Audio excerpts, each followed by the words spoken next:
What advice would you give to somebody like AJ? That he has a lot of talent and not to get discouraged. He only loses when he quits. When you quit, all the doors of opportunities close. You know what I mean? You have to be game, and then don't get discouraged if you lose. Listen, you just lost. You may have got $30 million. You should give Usyk a kiss and say, "Can we do this again?" Don't let this internalize you. Oh, I can't fight now. This white boy kicked my ass. People are laughing at me. No, he kicked my ass for $50 million or $30 million. I hope he kicks my ass again. But this time it might not work out that way. I'm gonna kick his ass. I just think the more time you lay off, the worse you get. You have to fight to be the best. You have to do it. Mike Tyson has finally reacted to the shocking matchup between Jake Paul and Anthony Joshua. And the fight world is going wild because if anyone understands heavyweight power, real danger, and the mindset required to face giants, it's Iron Mike. He stunned fans by admitting what most people refuse to accept. Jake Paul is no longer the clueless YouTuber many still think he is. Tyson has trained and sparred with Jake, seen him up close, and openly said that Jake has genuine knockout power, along with the obsession and mental drive to push himself further than expected. Tyson even added that Jake possesses something very few fighters have: absolute confidence mixed with a complete lack of fear of embarrassment. Are incredibly good in the respect of when there's an unbelievable opportunity for a fighter. We saw it with Taylor Serrano. They get it. Obviously here, there needed to be a commercial benefit of allowing AJ to do it. So that was part of a negotiation. But it was all very fair. And one of the reasons that we're taking this fight away from the money, and this applies to the Zone and Turkey Al Sheikh, is we're the hottest thing in boxing right now. All of a sudden, boom, straight back in. And when he knocks Jake Paul out, the profile in America, the profile around the world, we're the hottest thing in boxing. AJ, all over again. So that's what we're saying, that the Zone, Turkey Al Sheikh, you're going to get AJ back in 2026 as the #1 star in the sport.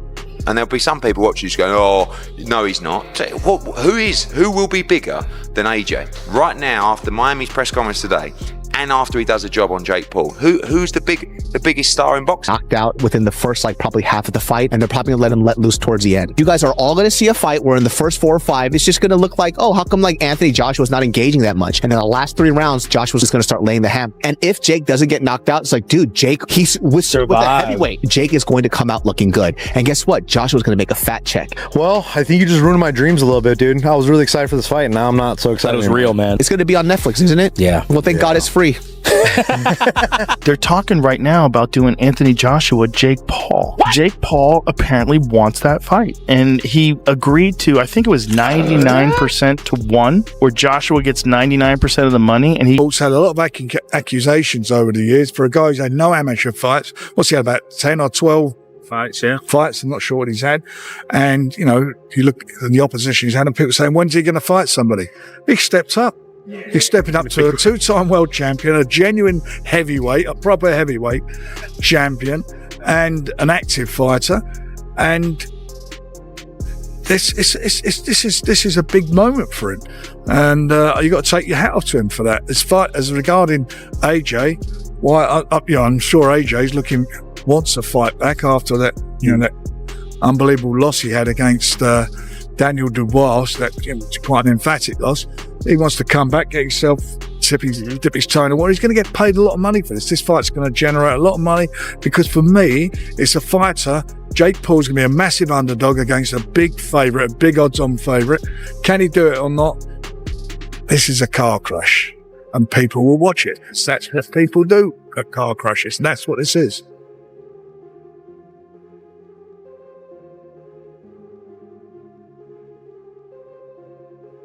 If you don't win this fight in 30 seconds, there's going to be 2 things thrown at him. One, a lot of people are going to say, you can't afford Jake Paul.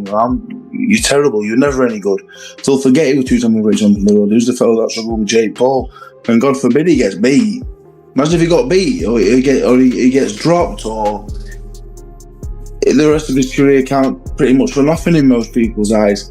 And the second thing is, if he does take him rounds, if he does hold him up, if he does play the game and get a few rounds in, and it's a bit of an exhibition style thing, he'll never be taken serious by most paying public ever again. So I just think it's a no-win situation for Anthony Joshua.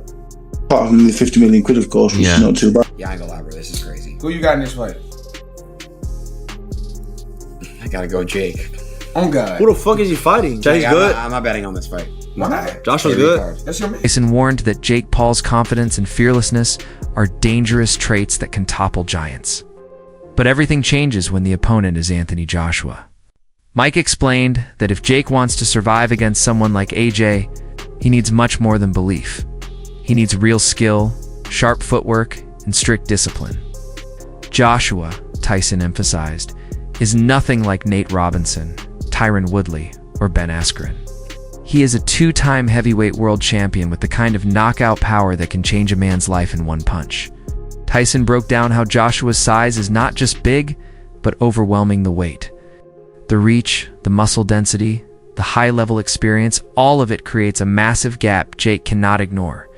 He said Jake cannot fight the way he usually does, cannot simply march forward, load up right hands, or let his ego control his decisions.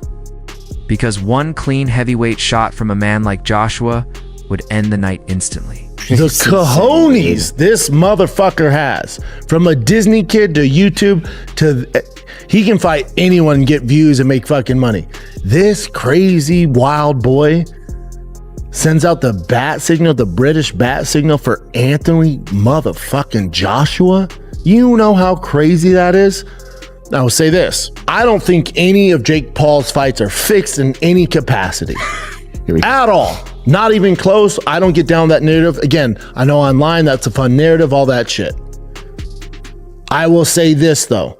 My spidey senses will go off if Anthony Joshua doesn't absolutely mop the floor with him. Now, kudos to Jake for taking this fight. My God, dude, you are a brave young man. You deserve every cent for that fight. My word, dude, there's so much respect. So much respect. He worked so hard at the craft. That's amazing. Kudos to you. Here's the reality. Anthony Joshua is a gold medalist in the Olympics. He's a multiple-time world champion. He's fought the best of the best. He's not really over the hill either. If Jake Paul was just another boxer with his resume and his experience, you know, he's about a mid-blue belt. If we're giving you belts like jiu-jitsu, he's probably a blue belt, fighting in main events and all this stuff. If this fight isn't an absolute domination by Anthony Joshua, my spidey senses will go off. Now, that's not to say that I'm not saying Jake Paul has any language in the contract. There's no foul play whatsoever on Jake Paul's part. My skeptical hippo eyes or my spidey senses will come off that Anthony Joshua's not taking this real and he's not putting his best performance. Tyson said that if Jake Paul fights smart using speed, movement, and unpredictability, he can give Anthony Joshua problems. Because a fighter with nothing to lose can be dangerous. He respects Jake for choosing tough challenges, but made it clear that if Joshua shows up focused and disciplined, Jake will be facing one of the most powerful punchers of this era. Tyson warned that Jake must avoid emotions and fight a perfect, mistake-free fight because one clean shot from Joshua can end everything. In the end, Tyson said, Jake does have a chance, but beating Joshua would require absolute perfection in the ring.